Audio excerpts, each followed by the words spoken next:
Yeah. Welcome to another edition of Trail Runner Nation. My name is Don Freeman. And I'm Scott Warr.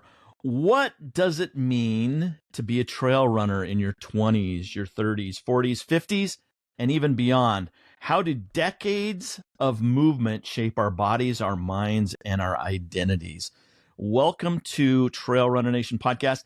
This is a series called The Aging Athlete here on TRN. And co-hosting this series is going to be legend Krissy Moehl. She's been on our podcast many, many times. And what we're planning to do, this is our intention anyway, is every 5 or 6 weeks, we'll be exploring what it means to grow older in the sport that we love. How do we train smarter, fuel better, recover well, stay motivated, and carry decades of running with strength, wisdom, and grace? We'll talk to veteran athletes, sports scientists, strength coaches, dietitians, and everyday runners navigating this shared path. Because we're all aging, right? I don't care how old you are, you're all aging. We are all aging.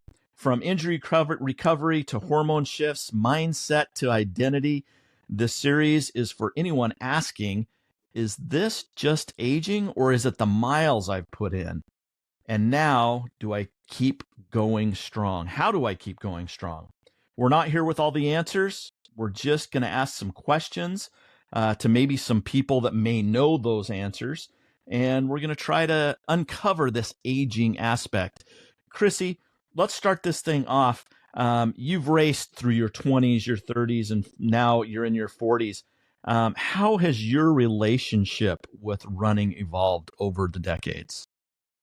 Oh my goodness. I feel like that intro was awesome, Scott. You just covered the gamut. Thank you. Yeah, let's just wrap it. Let's wrap it right there. That's good. Done. Is this a peak end? Yeah, that's it. The shortest podcast in TRN history. That was spectacular. Yeah, they're just to notice the difference of the aging athlete and to go through many decades of this sport. And a lot of us get into it loving the movement and wanting to do it for the long term. And so we have to pay attention as we add days, years, races, miles, experiences, so that we can keep the longevity piece of this going. The question you asked me, what have I noticed? I was writing down some bullet points as we've been talking about this for a couple of months, and that like new mentality that's in your 20s that I had in my 20s of everything was like this bright shiny object of what could I like learn from the sport, who were the people I could grasp information from. And then like when I got into my 30s, I noticed that I was kind of dialing in my own system and something that works for me, and kind of perfecting the racing side of it, like how my mental game was, how I trained for it. I started to learn more about recovery. Like I couldn't train every day leading up to a race. I had to build in more and more recovery.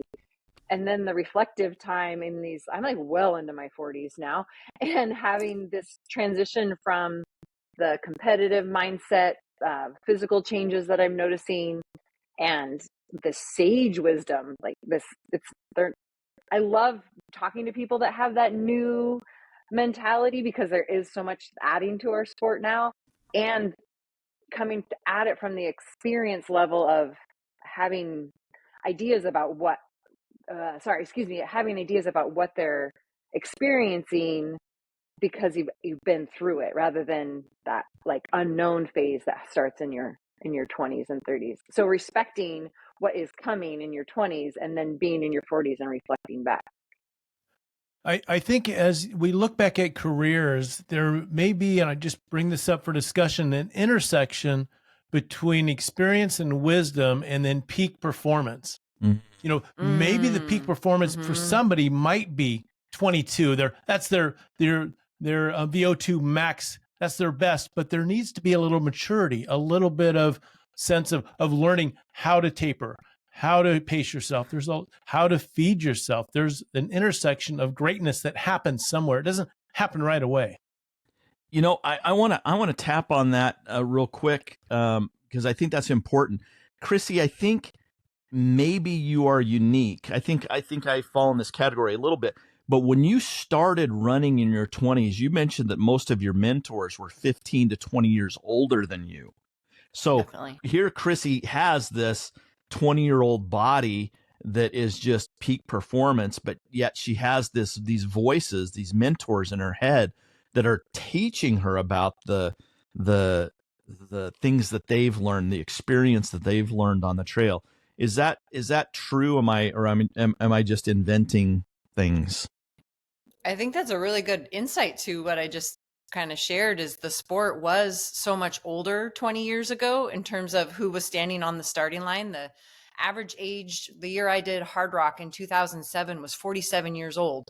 So as a 27-year-old, I was bringing down the average quite a bit, right? The other big change we've noticed in the sport is the ratio of men to women. Right. And that there weren't a lot of females, let alone young females, standing on these starting lines. So you're right. The mentors and people I had in mind they were in this phase of life. They didn't necessarily start in their 20s and have their 20s and 30s and speaking to me from 20 years of experience. A lot of us were getting into the sport at the same time. We just had I see. this age gap. What I'm noticing, and what I think this podcast is going to reveal and be really interesting to talk to experts that do the research on this, as opposed to the lived experience, is what does 20 years of running, so the fact that I started in my 20s to go through all of this, versus the people that I was getting into the sport with were starting, say, in their late 30s or early 40s. And those differences, is it miles on the body, or is it just time on the planet kind of thing? And where does that factor in? I should have a buzzer here, because I know at some point during this episode, and probably multiple times during our series, Don's going to bring up the Sawchuck 7, and I want him to define that here in a minute. But what I was thinking is, as you were talking about that, I was thinking about Davy Crockett, who we've had on our podcast a number of times, and he was winning races in his 50s.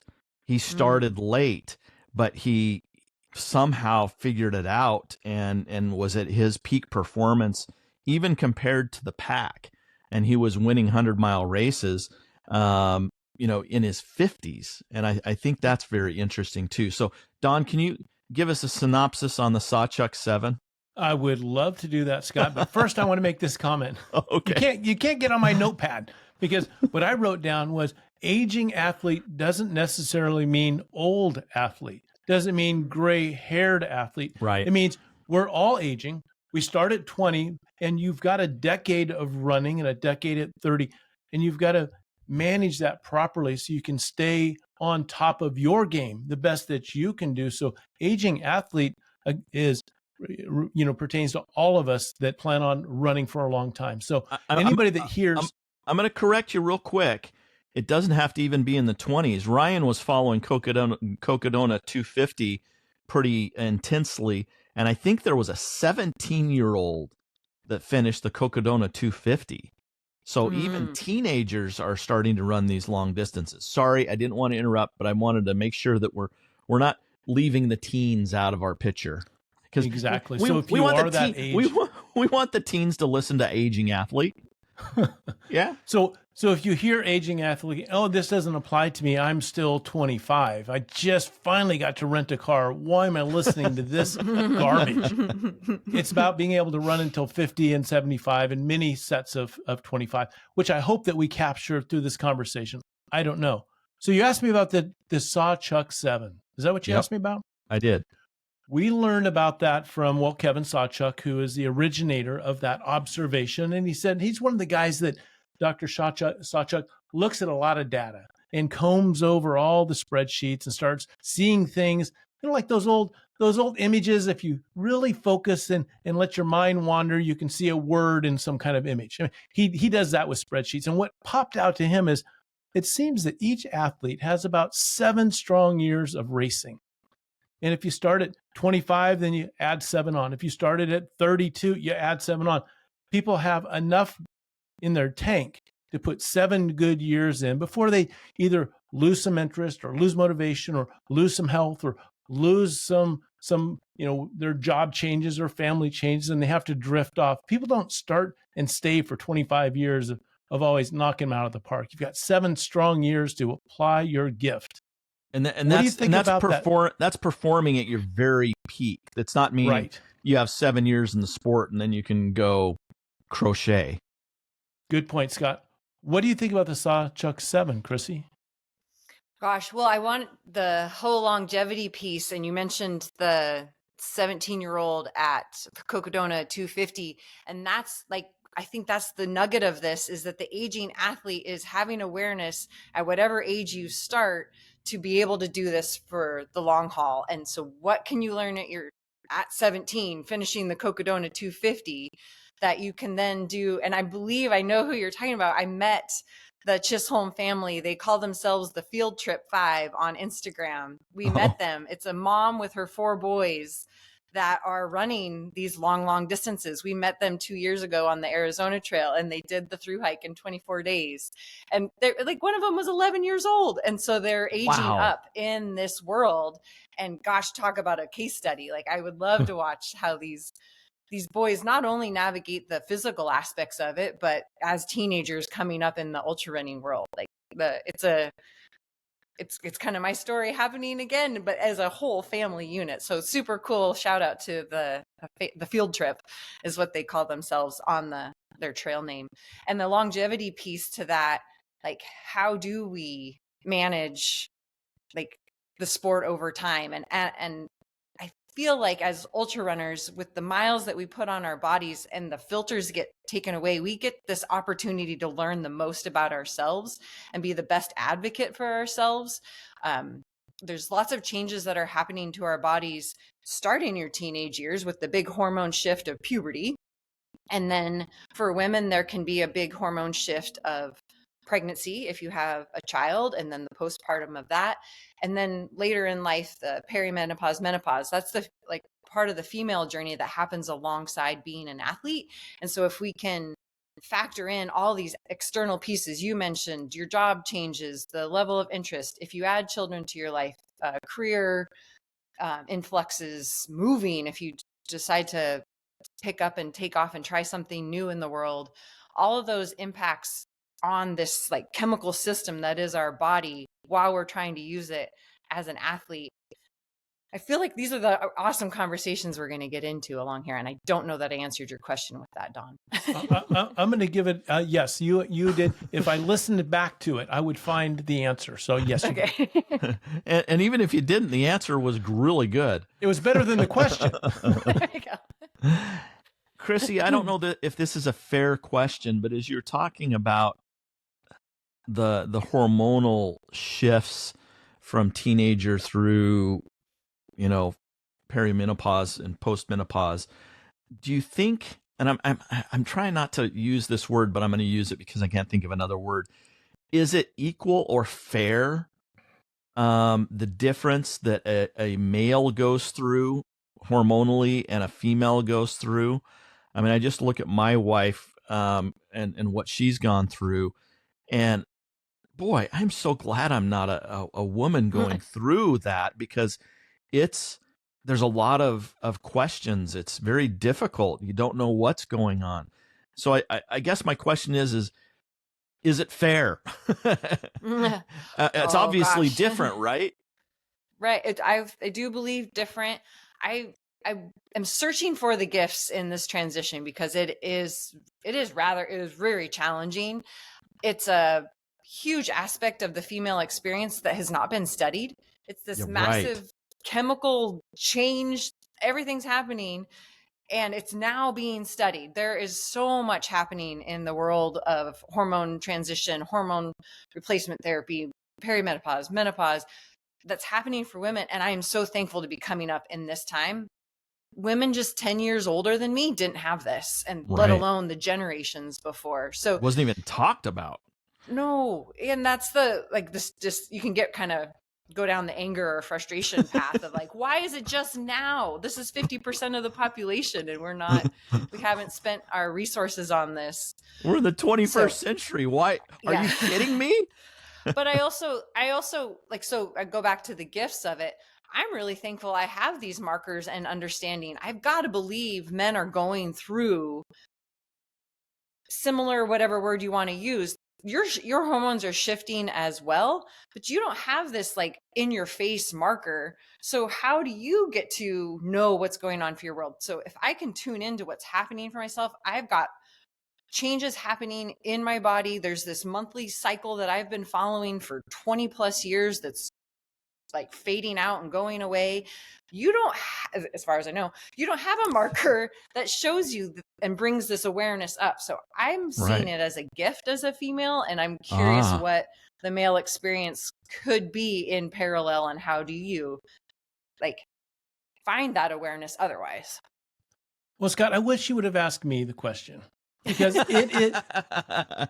because you're so experienced and you have the answer, right? No, because I have the answer basically. And it's not fair.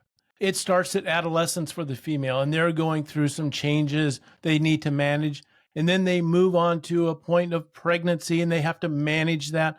All along, we're kind of on the sidelines watching all these changes happening, just, thankful that they're not happening to us. And they move to perimenopause and menopause and hot flashes and on it goes. And no, it's not fair. And I think we're less impacted. Forget the fact that we, pair up many times with women, and so we experience it at an arm's length, but it's not fair, I think, at all. That would be my answer as a male. You should have asked Krissy, which was right, but I have the answer. It's not fair. What about the female living in the male world that has this, like, the way you're describing it to me sounds like kind of an easy cruisy life system, and that's the world we live in. So what if the world that we live in encompasses all that this woman is going through, and it supports the woman as she goes through it? How much more awareness could men have about their own bodies if we approach the world from the known changes that we are aware of, rather than like stuffing it down and not researching it and not doing the science? Like, I think maybe we're getting there, and as this research comes up, like, not only will it positively help women go through this, but if we can have the support of the entire system as we go through this, the system might learn, like, hey, you know what? We don't just do it 9 to 5. Like, life is constantly evolving. We don't have to live in this, the words you use to describe, like, it doesn't impact me. Have it impact you. Like, have it be all of our shared experience rather than something that women deal with on the side. No, I think that's a good point. I'm excited that there is research that is going on now. I think of Megan Roche, Coach Megan Roche, who has a PhD in women's studies. I probably don't have the right degree, but she's a medical doctor and does research on women and how they go through this. So I think that's a very good thing. I hear someone typing. That means that they're looking it up to find out what her degree is. Yeah. But talking to her is just amazing, because you're absolutely right, Krissy. There hasn't been the studies done. And as we're just talking here, we don't have the answers. We mentioned that at the beginning of the podcast. Hopefully we can bring on some experts that can help us understand it better and maybe shed some light so that we have some better answers than what we're coming up with today, or even the questions that we're coming up with today. And not hopefully, I think we have a great lineup. And I've been having this conversation out and about in the world. I was on the Arizona Trail a couple of weeks ago. A little side note, talk about the aging athlete experience. We had this podcast scheduled for a week ago, but my aging body was not ready to sit on this podcast and have the energy to chat. And there's a part of me like 10 years ago that probably would have tried to push through and maybe could have found the energy to, and the gift to be able to say, hey guys, I don't have it. Know that I don't have it, own that I don't have it, and be able to, it's like tough to reschedule sometimes getting all these people to show up in the same place. But these are the pieces of like wisdom that come as we get older too. You had something, Don? Oh no, I want to comment on what you just said. It's not only when to do a podcast or whatever other activities on your calendar that day, but also training. As people get older, they can't recover as quick. They cannot run as many miles. They have to take care of a knee that has a bit of a complaint every now and then after a lot of downhill or something. As we mature and as we age healthfully, Sometimes we need to take care of ourselves differently, and we have to give ourselves permission to do that and be okay with it. Doesn't mean that you're all done. It just means you have to manage yourself differently. Mm-hmm. Or from another perspective, let's say you're a teenager and you're moving into those 20s, some odd years, where at 20 years old, your ability to recover is like a magical gift. And to know that it's coming, you can see and change your training schedule to say, hey, I can do 3 hard workouts this week because I'm in my 20s. And I think knowing that as you're coming out of puberty, which is hard, you're going through these growth spurts and stuff like that. And to be able to say, hey, I'm going into my 20s and this might be the time to make hay and really push myself because I can recover. And listen and also learn from your body so that you don't push through just because you can. Like that's that like borderline of running into overtraining syndrome that we've seen happen to athletes in our sport that can't come back from it.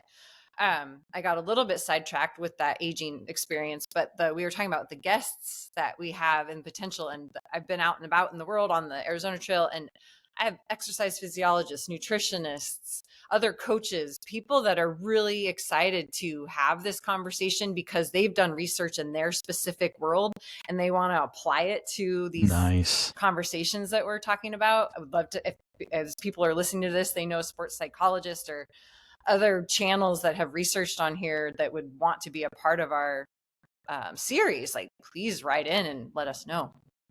As you made that comment, Scott, earlier, I started thinking training blocks. Yeah, you have different blocks for different periods of, as you're trying to peak for a race. We know about training blocks, but there are different types of training blocks as we go through our decades or whatever phases we're going through. And so we have to be cautioned about turning back the old training logs and say, yeah, I should be able to run this fast at this distance. And that's what I did last time I prepared for this race. I need to do it again. But you just can't follow the old recipe because it's a different body. Totally. That makes me think of my book, Running Your First Ultra. I've been having this, when that book came out 10 years ago, God, I can't believe it's been 10 years. I had people in my world that are 30 plus years older than me that said, what about my age group? And I was like, I don't know your age group. I'm not there yet. And so now as I'm broaching into that, I'm like, even that book, like if you followed it and it got you to your first 50K and it was this awesome experience or whatever race distance, it might not be the same plan that gets you to your 50K in your 40s or 50s when you've done 5 already, because now you have this breadth of experience. It's not your first ultra anymore. It's your however many ultra. And so there might need to be another book as we follow this up. But what you're saying is use the book. It still applies to you. You don't have to be 25 to get it. You just have to look at it differently and adjust a few dog-ear a few of the pages differently this time. Totally. And that's how trying to write a plan for a lot of people that are going to approach it from different aspects of life was challenging in its own, but having that approach allowed it to be adjustable throughout. It's not a set plan. It is adjustable for whoever's attacking it, whether it's their first or ongoing number, but knowing that you don't have to do the same amount of mileage every time you add another ultra to your list. So I posed the question in the intro, and I want to pose it to both of you. The question is, is our body breaking down, and are we feeling the effects of becoming an aging athlete by the number of years that we're alive or by the number of hours we've been out training? So can somebody in their 30s that's been training and running ultras for 15 years have the same experience of being and I'm doing air quotes here, aging athlete as somebody in their late 40s that's only been running ultras for 5 years? I think he's hitting on two things there. There's the physiology, right? That's gonna be a leg to stand on, but there's also an emotional piece. You could be burnt out at 30. Or you could be enthusiastic at 30, and it takes two legs to run. It takes both of these legs, your physiology and your emotional enthusiasm, that are going to move you down the trail. Right. The life impacts are such a huge part of the question. And where does that overwhelm come from? Does it come from having children at home, or does it and going in a full career? Or, as I'm seeing now in the dog is squeaking the toy in the background. Is that the dog or the toy? Well, the dog's squeaking the toy. Oh. Sorry. So running isn't only this like one chosen experience. Life impacts it. And if we think we can just like, I'm going to do a 100-mile race and like alongside every other aspect of life, we have to carve out different pieces. And what I'm seeing different in the generations, that younger generations that are coming into the sport now, is more and more younger people are choosing the sport first, and then career, and then family life. Where when I got into it, most of the people, remember we made that comment about it was an older crowd. It was because they were empty nesters. They were well into their career. They had expendable income, and then found ultra running. Nice. And there's this huge shift in how people are coming into sport. They're not necessarily putting off. Maybe that won't even be their route. Like there's this different coming into the sport where they're not feeling like they have to do those cultural norms or whatever, like have a career, then have kids, then run. They're running, and then maybe they'll decide if those other things are going to follow. And it's just a difference. It's not right or wrong or otherwise. It's just a difference of the sport and the population that's there at the starting lines now. Boy, that could be an episode of itself. Is what are the compartments, or what are the chapters now in today's Gen Z? Is that the newest? Is that the newest generation, Ryan? What generation are you? Oh, he fell asleep. He didn't like my question. Did you hear my question, Ryan? No, I disconnected for a second. What's up? Oh, I'm just wondering, what's the newest generation? What generation are you? Are you Gen Z? I'm like the beginning of Gen Z, low-key millennial, but then there's Gen Alpha after me. Alpha. Oh, okay. That's what I was wondering. I think we're back to the beginning of the alphabet. So what are the chapters, to your point, Krissy? What are the chapters, life chapters of a Gen Alpha, or whatever you called it, Ryan? See, I can't even remember what you called it. Here's a question I have for Krissy and Don. So we talked about the physiological that you mentioned, Don. There's the physiological piece to this, but then there's the mental, emotional piece. And so I want to ask both of you, how has your mental, emotional motivation changed over the years in your running career? Where has running where is running today versus where was running 20 years ago? What's the priority? How does that look differently from an emotional standpoint? Well, I remember in the beginning, I was just curious. Could I run 50 miles to get a jacket? Could I run 100 miles to get a belt buckle? And so the curiosity drove me. And then I had to ask myself, is my body capable of doing that? Well, let's see. And there are plenty of people around me that are doing it. I'll follow what they're doing, and then I'll put myself up against the distance and try to do it. So I had a lot of curiosity. And now that's behind me and I've done it, there has to be other motivation to go out there. Can I still do it? That's a motivator. I haven't run that course. That's a motivator. Or we talked about it this morning, Scott, on a run, as you get into different age groups, hey, maybe I could do okay in that age group now. Just looking at a race differently, and then finding a challenge with an event, and then embedding yourself in that challenge and say, okay, that's enough of a why to get me out there. I see you smiling, Scott. I'm afraid what you're going to say. Krissy, do you have a comment before I hear this guy? Let's go, Scott. I was going to call Don out for what he actually told me when we were having that discussion, but I'm not going to do it, Don. We're friends. I'm not going to do it in public on a podcast. We'll keep that on the trail. Now, this comes from the guy that I had a personal video of myself at Moab 240 that I was about to drop. And I took a video just so I could see what I was going to look like later, to see if I was really as bad as I felt. And I thought, a dear friend of mine is Scott, and I would love to share this with a dear friend. So I gave it to him. The next time I knew, the next time I saw it, it was on YouTube. So I'm really surprised you're holding this back. But I'll go ahead and before you go, Krissy, I thought, you know what? I think I could finish in the top 5 of for 60 in the 60-year-old age group. And I followed quickly by saying, because there's not a lot of 60-year-olds out there, and there's probably only about 4. So I think I've got top 5. So that's what I said. I wanted to make sure I cleared up any mystery to your hidden comments, Scott. I wasn't going to call you out. I can't trust you. Krissy, what do you think? Right on. I feel like the motivation was, it's cool hearing your experience. And I'm thinking of what did motivate me when I first got into it? And full transparency, I was good at it. I got into this sport here. I'd run college or high school and college and been an okay 800-meter runner. And I got into these long distances, and I won the first ultra that I did. And I had these life experiences that were related to running, and this running realm opened up this whole world. Like when I turned 18, my mom said, "What do you want to do? Are you going to school?" This is 2 years before I got into ultras. And I said I wanted to travel. And the family joke became, she said, "We'll figure out how to get somebody else to pay for it."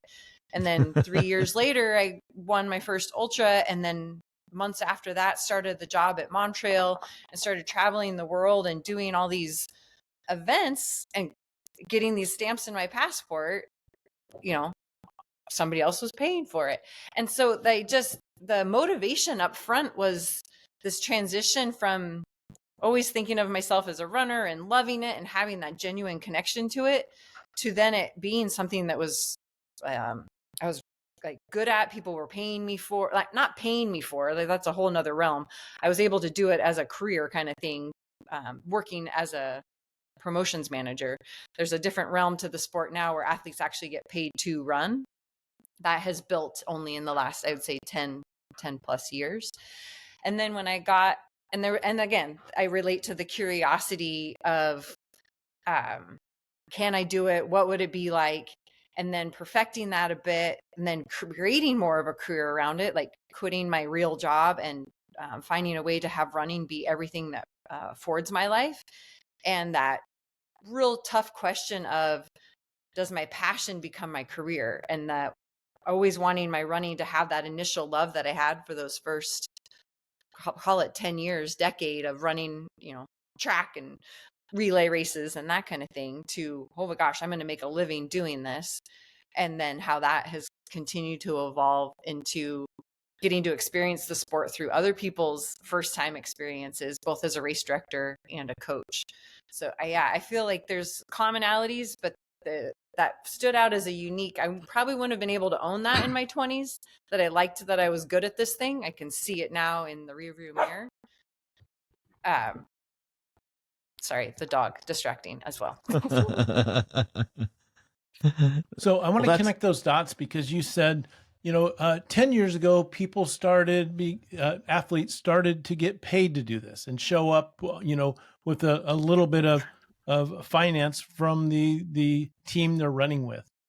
And then it made me think, well, when you started running, that didn't happen, but there were a lot of older people running.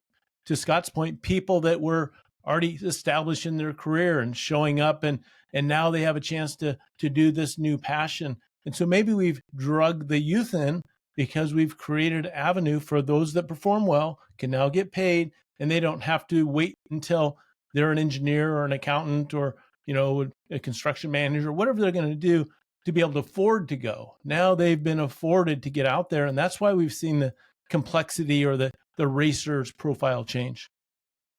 And they get to run. And that's what I got to experience in this decade that Scott was talking about earlier, where you recover faster, you can train more. Your body is in this growth phase. It's adapting.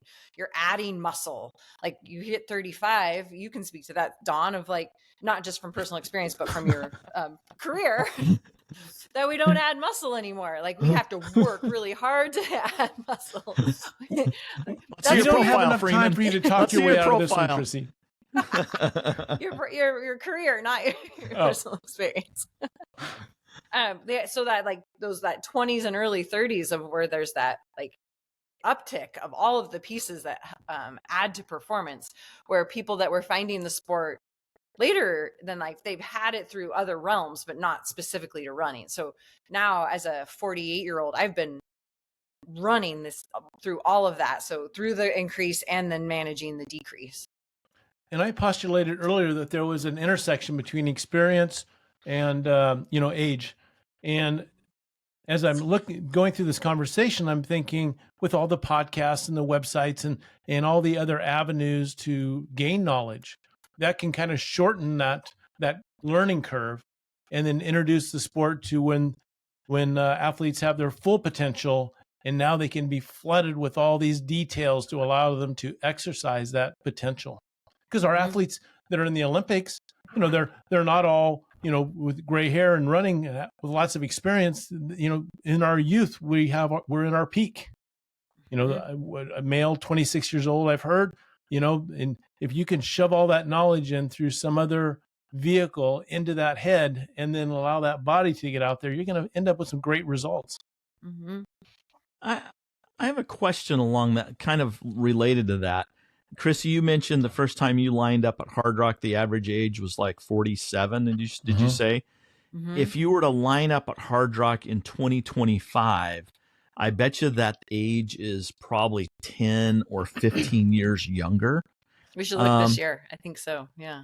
I mean, and I've been to a couple races this year, and I've noticed that it's not the same. The average age has definitely gone down. How do you think that is going to affect the future of our sport and the longevity? Because we know people now that are still running ultras into their 70s, easily in their 60s and sometimes into the 70s. And I think we have one of the oldest groups of people running Western States this year than cool. any year. How do you think the transition where younger runners are now running ultras, do you think they're going to be running into their 70s and 80s, or do you think that they're going to stop when they're 40? I mean, that's the question, right? Like, in that those people that you're saying they're running well into their 70s, my first question is, when did they start? Right. My guess is they started in their 40s. So those of us that started in our 20s, like, and I would say this group that came up around like my generation of runners that started in their 20s, we're like looking at it. And I noticed for myself that about 20 years of competing at a high level, right around that point was when I went, that competition, that the drive that I had was significantly changing. I always tell the story of the Gaoligong 165K in China. Like, I finished that and they said, "Are you coming back next year?" And I just put my head down and didn't answer. And I felt like in that moment, I knew that competitive edge of mine was gone and that I didn't want to commit to that level of performance again. And granted, there's been the pandemic, there's been all these things that have happened since 2018 when I ran that last 100-miler. And then I chose to do the High Lonesome, which we did an episode on 6 years later. And the total shift on my approach to running and running that distance was to share it with my family, to have an experience amongst the field, not to run off the front. And I think that's a key part to aging, is changing your relationship to the sport so that you can keep doing it, or finding something completely new if that's what you need to do. So for this generation coming up, that's where I feel like these conversations can be really instrumental and helpful, is perhaps we can help people that started in their 20s run all the way into their 70s, because we bring awareness to each of these decades and the things that need to happen alongside it. So you don't fall into overtraining syndrome. You don't burn out mentally. You're not overwhelmed by life. You change your relationship to the sport so that it can go alongside all of the like complexities of life that your 30s and 40s are going to bring. And maybe you're not doing, like, what did I do 1 year? It's 6 100-milers in 1 year. like maybe that's not the relationship to the sport anymore, but you get to keep having this ongoing into your 70s, stand on the Western States starting line, and started 50 years ago doing the sport. Scott, you mentioned that the runners at Western States now are getting older this year, older than ever before. And it started making me think, well, why would that be? But it's obvious. It takes so long to get into the darn race. These runners started applying when they were 25. That's a good point. That's a good point. So here's my question for both of you. And it may be difficult to answer. Maybe you know right off the top of your head. What are your intentions, Krissy, starting racing in your early 20s, ultras and being successful? What are your intentions? Do you see yourself running ultra distances in your 70s? I would say I always wanted to run. Like that love has been there from when I found it. And so I've made decisions along the way to ensure that I like say I could run on the day I die. Like, and that might mean not running 600 milers in a year. It might mean taking 6 years off from the sport of ultra running, staying fit, pacing people, staying connected, but not doing it at the level that I did, so that I can keep this running relationship as a part of my life. And I knew that then, and it is what has carried me through. And that's probably that longevity piece. And when you asked that question, it made me think, there are people that approach the sport or a sport in general that say, I want to crush at this sport. And that's a different decision, because you will make choices to do your peak performance that might mean you don't run again for a while, or you don't run ever again in order to achieve that one pinnacle performance. It's not a guarantee, but you will approach it differently with the mindset I had of I want to run the day I die versus I want to have this 1 or 7 solid years and then I'm calling it good and I'm signing off. So yeah, your approach that you choose will inform the decisions you make along the way. And I want to come back to a female hormone shift that I would talk about in that scope of life going alongside ultra running at some point. Yeah. Well, let's put a pin in that, Ryan. Yeah. Make sure that we come back to that. I want to say golden nugget alert. Which one's the button for? The one on the, that's not the. No. That's the wrong one. That's when you drop That's the the nugget. wrong one. That's when you drop it. Yeah. I don't know which one it is. We'll get that straightened out. Ryan, let's straighten that out. But the golden nugget I took out of this is, if you're in your teens or 20s or maybe even early 30s, what Krissy said right there is brilliant for the aging athlete. What are your intentions? Do you love running and trail running enough that you want to continue to do this until the day you die? If you do, like Krissy said, you need to consciously be making decisions in your 20s and your 30s or however old you are, so that you're not killing yourself or beating yourself up hormonally or physically or emotionally, so that you keep that longevity. So I think that's probably one of the key themes that we need to remember as we're talking through this series of Aging Athlete is, regardless of your age, where you are on the timeline, what are your intentions, and making decisions today that are going to help you later in life. And I come back to what Peter Attia said in his book that was the golden nugget I took out. How do I prepare today to have the body I want when I'm in the last decade of my life? Mm-hmm. So very, very strong. Don, I want to get your opinion. What are your intentions? You're a man I'll say it, you're 61 years old. What are your intentions? Do you want to continue to run forever? Well, I was hoping that the conversation got past me and we were going to talk about the hormone change that Krissy wants to talk about. But then an answer came to me and I thought, I'll share this, that I want to keep it. I'm not racing right now, but I want to keep it close enough that if I wanted to race, I could write my name down and put a bib on. I don't want to lose that. I want to keep training, have a base so that it's my choice. I don't want it to be, it's gone, it's forever. That was a lifetime ago. I'd have to get training I want to keep it close. And I think I am close. I mean, I'm not going to be the same speed that I was. Of course not. That would be very foolish. But I know that if that I've kept the sport close enough that all I need to do is make a decision. And that's what I'm doing now as an aging athlete. I'm gonna put a little caveat there. Sometimes it's you can't not caveat our choice. my stuff, Scott. That was my answer. No. Okay. No, I'm just saying that's complete.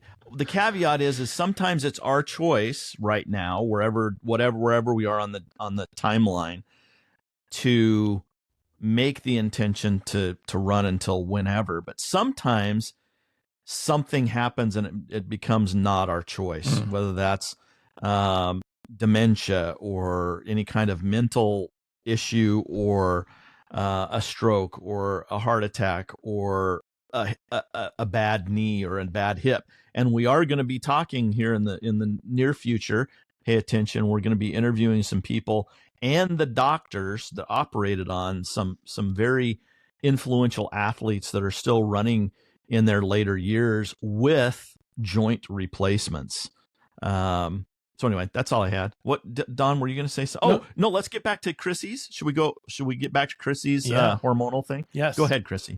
The point I thought would be interesting, because I made that comment about running going alongside life and all the changes that we will go through, and then that female experience of how does that go alongside pregnancy and child rearing, and then this perimenopause and menopause shift, and just in personal experience of having a couple of years of pretty heavy symptoms related, now I can see was related to these hormone changes that are happening, including depression and anxiety and lack of motivation. And it would be in the more recent months, really, that I'm starting to see and understand that this is a part of, and call it a lower phase. I've heard it described as like a season of life where this is like fall and winter, that kind of coming to darker, colder, call it dying off kind of phase, where I'm starting to see glimmers of what the next spring looks like.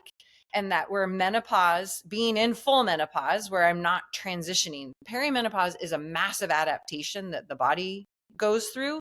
And once you get through it completely to the other side, the doctor will tell you it's 12 months post your last period, but there's a lot more to it than that. But getting where you're like into that true phase and seeing glimmers of spring and then the next summer opens up this whole door in my mind of what does that phase of running look like? I'm not there yet. I'm in this like having to adapt and deal and levels of fatigue and other symptoms, but I do have that hope for what's next. And I think even like a training block where we like build our mileage and then recover and build our mileage and recover, if we can tie our understanding of our experience to cycles rather than like, I'm going to run the same interval every Tuesday and hit my splits and have this expectation of just like this steady state, that's not reality. And so this tying into the cyclical part of life over like a course of a month, over a course of weeks, a year, and in this case, like multiple years of this hormone change, that now I'm just starting to see like, oh, there is even another side to what this relationship to running is going to be in this evolved body.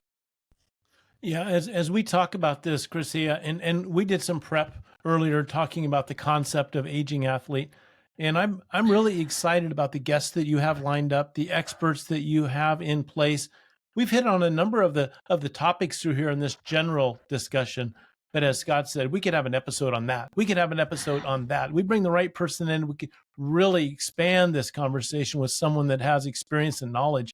And then the fact that we've all run through different phases, and it probably looks similar to the people that are listening. And so our questions will be similar to the questions they have. Mm-hmm. And one of the reasons we're doing that joint replacement is we think about it, which I've thought about it.